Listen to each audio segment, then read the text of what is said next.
Hello everyone, welcome to God is Waiting for You. Today we're talking about trusting in God's timing. I think this is such an important topic. Because we want to trust in our own way or our own timing, that's not how it's supposed to be. Way smart, the Lord's plan and way is always better when we truly trust and put our faith in Him. Even though we may not understand it at the moment, we have to keep trusting the process and the journey. It is just like Abraham and Sarah. The Lord said that they will have a baby because they wanted it. And throughout the journey that they were going through, and the waiting of the prayer, and what God fulfilled was that they fulfilled Him. Yet they received a baby at 100 years old. Throughout the process, they had to learn to trust in God's timing, even if it may not even be the way you want it. We have to remember that His plan is always bigger and better, and it's always beneficial for our lives. We have to remember that when we're living for Christ, it is not for something temporary. We're not seeking something that's only for a short time. We have to remember that we're seeking an eternal prize in heaven. But we have to seek Him earnestly and wanting something to happen, and wholeheartedly.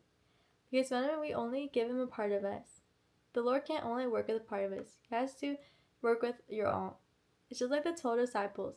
When the Lord called all of them, the 12 disciples, they had to learn to drop everything just for Him. And that's how we have to do it today. He has to be your steering wheel in your everyday life. He has to be your direction, and not just your spare time when you only need for help. If you're waiting for something to happen, we have to remember that God will fulfill it if it's His will. We can't keep looking at the answer so much that we lose focus of what God is trying to teach us through the process of the waiting, of the prayer. He can be showing us signs, or probably that can be your answer in the waiting. He can be leading you to a different direction that's more beneficial for you. But we have to remember to trust in His timing. Look back and thank God for everything He has done and keep moving forward. We can't let the past make you stop your faith in God or your relationship with Him.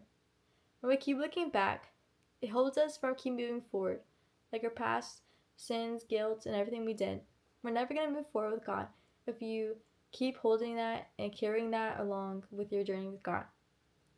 Sometimes we are praying so much about the same thing, and we are doubting His presence in the same time and what He can do.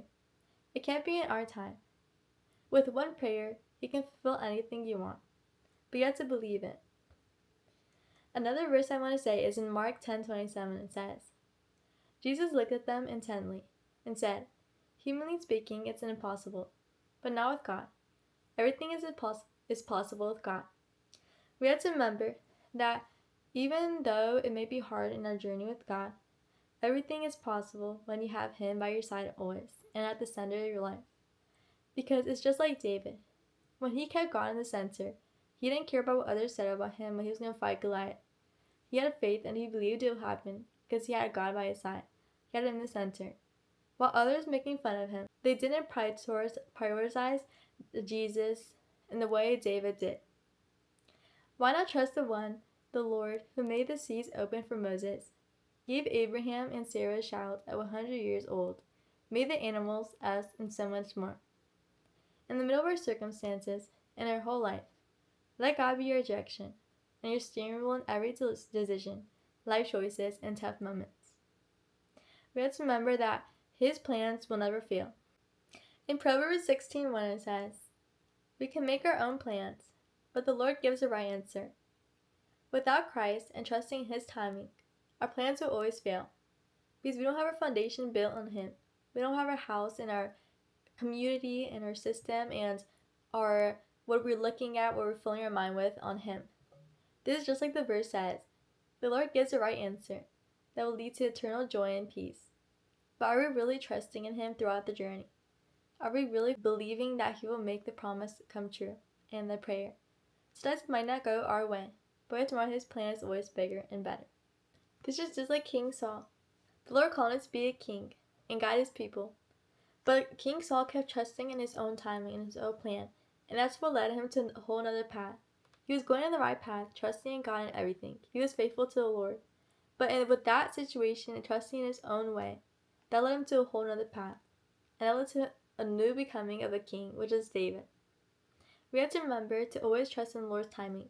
Even though it may not be the way we want it to, it's always going to be a bigger and a better way for us to learn and grow in the process.